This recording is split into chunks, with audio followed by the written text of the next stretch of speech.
Glenn Greenwald, que é um jornalista que a gente acompanhou bastante aqui no processo da Vaza Jato, né, até porque ele coordenava lá os trabalhos do The Intercept, e a postagem dele faz ali uma série de manipulação do conteúdo, das ações, da resposta, um negócio estranhíssimo, né, do ponto de vista daquilo que a gente espera que o Glenn deveria. Não é de hoje que ele se comporta dessa maneira, mas está aqui, ó, a postagem dele lá no X. Compare o comportamento de um jornalista competente com o propagandista, e aí ele chama Moraes e PT, ele barra PT, né, chamada, e aí ele faz um ataque a uma profissional também da mesma área, outra jornalista que ele diz aqui que é uma propagandista do Moraes e do PT, Daniela Lima. Quem dera, né, Eliana, que a Daniela Lima fosse isso, mas esse é o tom da crítica, né? E aí ele vem aqui citando um outro veículo, dizendo que leu e mostrou a ordem do juiz americano, no caso do Rubble, lá dos Estados Unidos. Segundo ele, é o oposto de como a Daniela Lima tentou, segundo ele também, distorcer para dar como vitória ao Moraes, né?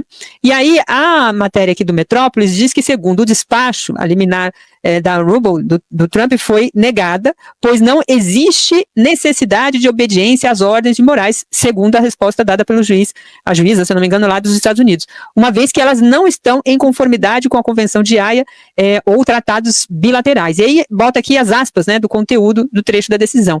Caso uma entidade ou indivíduo tente fazer cumprir as ordens nos Estados Unidos sem cumprir as leis ou tratados aplicáveis, esse tribunal está pronto para exercer sua jurisdição. Então eles dão aqui a entender que o Alexandre de Moraes tentou fazer isso. E o Glenn está dizendo que quem está propagando essa tese são os meios de comunicação e todos nós que tratamos sobre esse assunto. Eu tenho um enorme respeito pelo Glenn Greenwald.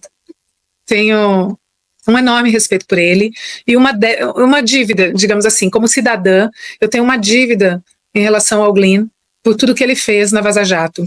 E vou sempre respeitá-lo. Mas fico com a impressão de que ele não está bem. Escrevi até para você dizendo isso. Parece que o Glenn não está bem. É um tweet cheio de equívocos, tanto equívocos jurídicos, quanto equívocos assim, de interpretação de texto mesmo, e equívocos políticos. Por exemplo, colocar Alexandre de Moraes / PT. Alexandre de Moraes, eu quase classificaria como um antipetista. Eu quase o classificaria como um antipetista. Alexandre de Moraes, Barroso, todas essas questões. Gilmar. O Gilmar, eu acho até que ele é mais republicano, né? Eu acho que ele avançou. O Gilmar foi um grande antipetista durante muito tempo. Muito. Usou expressões como cleptocracia. Nós estamos falando de um Supremo Tribunal Federal que não tem simpatia alguma pelo Partido dos Trabalhadores em sua composição majoritária. Então, ninguém se ilude em relação a isso. Apesar de terem sido boa parte deles indicados por governos petistas. Apesar de terem sido indicados por Lula e por Dilma, não são pessoas com um mínimo de simpatia pelo PT. Muito pelo contrário. São predominantemente liberais ou neoliberais. A gente não tem dúvida, quem duvida disso precisa estudar as decisões do Supremo Tribunal Federal em matéria trabalhista. Sempre se posicionam contra os sindicatos, sempre se posicionam contra os trabalhadores, sempre uma interpretação neoliberal do direito. Então, assim, ninguém se ilude em relação a isso. Não existe Alexandre de Moraes / PT.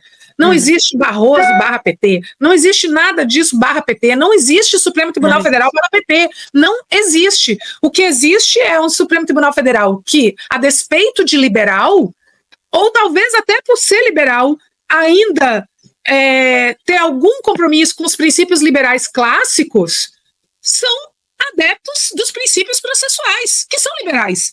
Eu sou professora de Direito Processual há 27 anos, e eu sempre disse, eu não tenho como não ser uma pessoa com profunda admiração pelos princípios liberais, porque eu sou processualista, e não existe direito processual sem os princípios liberais.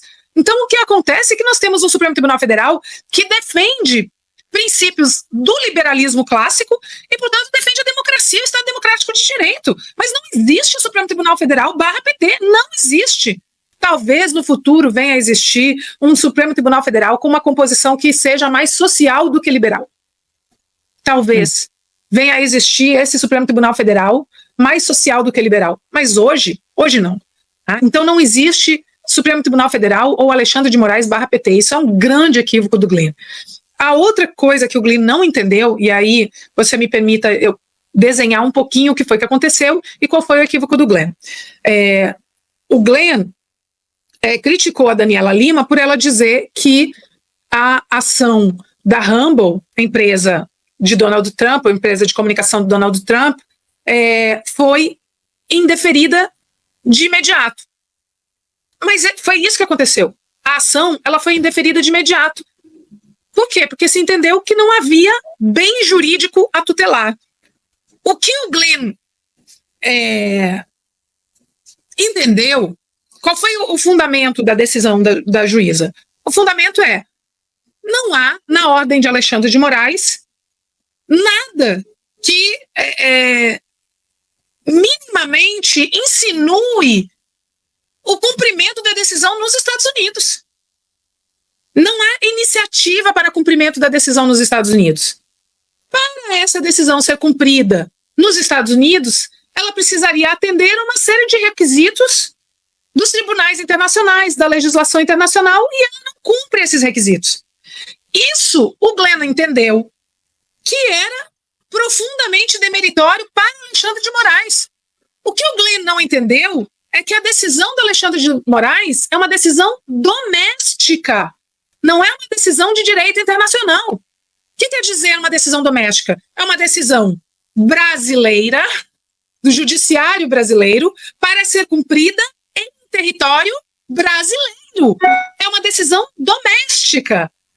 Não é uma decisão de direito internacional para ser cumprida nos Estados Unidos. Alexandre de Moraes não quer que a empresa Rumble seja impedida de funcionar nos Estados Unidos. Alexandre de Moraes determinou que para a empresa atuar em território brasileiro, ela precisa indicar um representante no Brasil, que seja pessoa física ou pessoa jurídica, e ela precisa também não servir como plataforma no Brasil, não nos Estados Unidos, no Brasil, para Alan dos Santos e outros que foram impedidos de publicar nas redes sociais. Essa é uma decisão doméstica para ser cumprida no Brasil.